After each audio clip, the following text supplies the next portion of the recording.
Why you should exercise your right to vote. According to the Constitution of the United States of America, the right of citizens of the U.S. to vote shall not be denied or abridged by the United States government or by any state on the account of race, color, and previous conditions of servitude. In 2012, there were approximately 219 million people registered to vote. Of that 219 million people, only 126 million actually cast their vote in the election. That's only 58% of registered voters. Voting is one of our fundamental rights of being a U.S. citizen. We must exercise our right to vote in order to exact change and shape our future. Our founding fathers believed that voting was paramount in maintaining our democracy. The 15th Amendment guarantees our right to vote was enacted to ensure that all citizens' votes are counted, to exact change and to shape our future. Thus, for this reason, it is critical that everyone votes. You may think that your vote doesn't count, that your one single vote doesn't count. However, your single vote can be the difference in your child's education, access to health care, and even a better job opportunity. By analyzing the recent 2016 elections, you should be inspired to vote and make your vote count. I will preview in my speech the history of voting, who are eligible voters, and the impact of voting. I will begin by mentioning the history of voting and how it has shaped our American future. Voting has always been an American birthright. The first laws of voting were enacted during the Articles of the Constitution.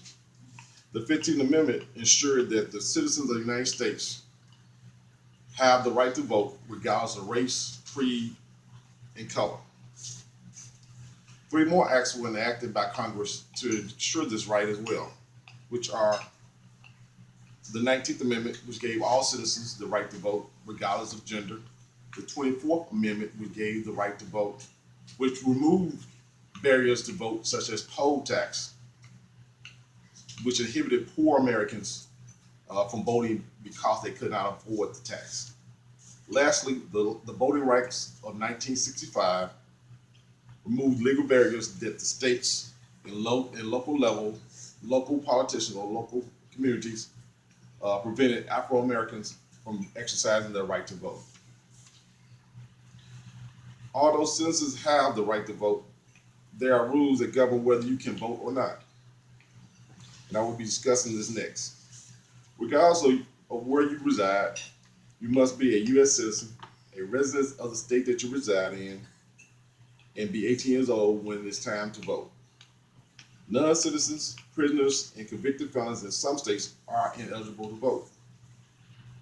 Now, everyone that meets this criteria should exercise their right to vote.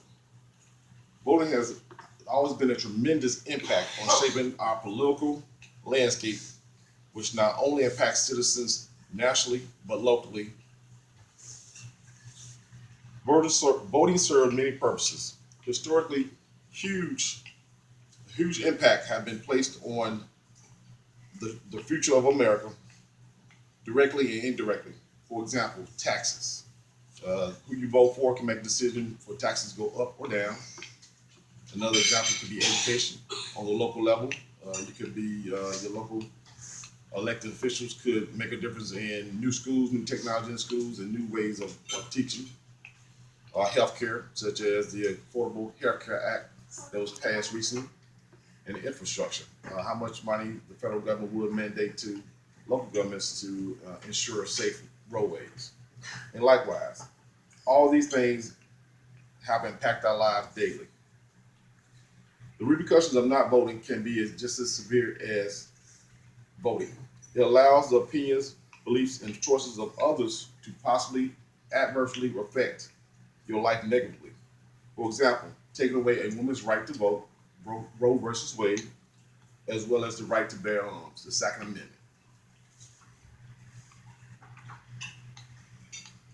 So in conclusion, voting is paramount in maintaining our democracy.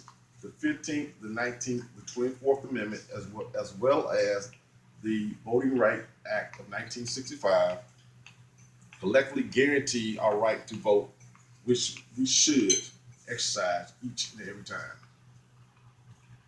Now that you know the history of voting, who is eligible to vote, and the impact of voting, you should exercise your right to vote and let your voice be heard. So I urge you not to stand idly by, but rather get out and vote because your taxes, your kids' education, and your family's health care and your future may be impacted. Thank you.